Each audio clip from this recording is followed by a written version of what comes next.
You check your phone before your feet hit the floor. Notifications, emails, a news alert that makes your stomach tighten. You have not even stood up yet and already something is wrong. Already there is a list. Already there is a gap between where you are and where you feel you should be. And here's the strange part. The ancient human who woke up 10,000 years before you, with no house, no running water, and no certainty of food, very likely felt better than you do right now. That sounds impossible. So let us look at why it is true. The word happiness gets used like it means one thing. It does not. Psychologists split it into two distinct experiences. There is hedonic happiness, which is the pleasure you feel in the moment, and there is eudaimonic happiness, which is the deeper sense that your life has meaning and purpose. Your ancestors had both, not because their lives were easy, they were not, but because the structure of their lives produced both, almost automatically. Anthropologist James Seligman spent years living with the Juhuanzi people of the Kalahari, one of the few remaining hunter-gatherer groups on Earth. What he found challenged almost everything modern society assumes about human contentment. The Juhuanzi worked on average around 15 hours per week to meet all their survival needs. The rest of their time was spent resting, talking, playing, and maintaining relationships.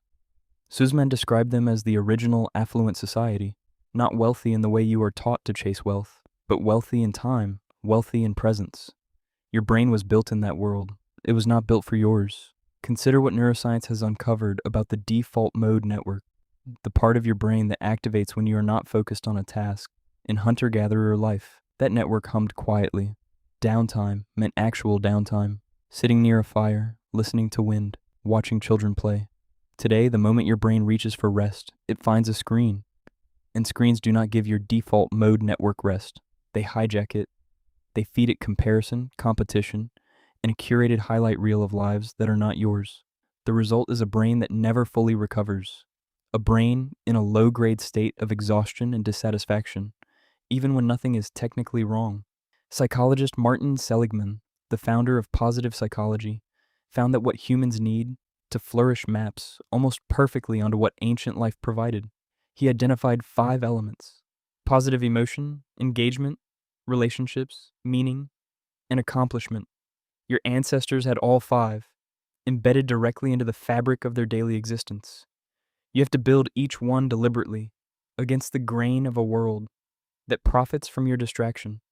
Think about relationships. For most of human history, you knew everyone around you, really knew them. You grew up with them. You depended on them for your survival, and they depended on you. That bond ran deep. Research by Robert Waldinger at Harvard, who leads the longest-running study on adult happiness ever conducted, found that close relationships are the single strongest predictor of long-term well-being. Not wealth, not fame, not achievement, relationships. Ancient humans were drenched in them. You're often starving for them, even when your phone tells you that you have 500 friends. Think about meaning. Your ancient ancestor did not wake up and wonder what their purpose was. Purpose was obvious. Find food, protect the group, raise the young, pass down knowledge. There was no gap between what they did and why it mattered. That gap, the one between your actions and their larger significance, is one of the defining anxieties of modern life. Philosopher Albert Camus called it absurdity. Psychologists call it existential drift. Whatever you call it, it is relatively new, and it is expensive to the human nervous system. Think about accomplishment. When your ancestor tracked an animal for 3 days and finally brought it home, every cell in their body knew what had been done. The reward was real, immediate, and physical. Today you might spend 3 months on a project, send it up a chain of approval, and never know if it mattered. The feedback loop that once closed tightly and quickly now stretches out into silence. And a brain that evolved to need clear feedback on its efforts does not handle that silence well. There's something else, something your body knows even if your mind ignores it. Cortisol is your stress hormone. It was designed to spike fast and drop fast. You feel danger, your body floods with cortisol, you respond, the threat passes, the cortisol drops. That was the system. A predator, a rival group, a storm. The threat was real, it was brief, and then it was over. What modern life has done is replace short, sharp stressors with long, slow, invisible ones. Debt, career uncertainty, social comparison, identity anxiety. These threats never fully arrière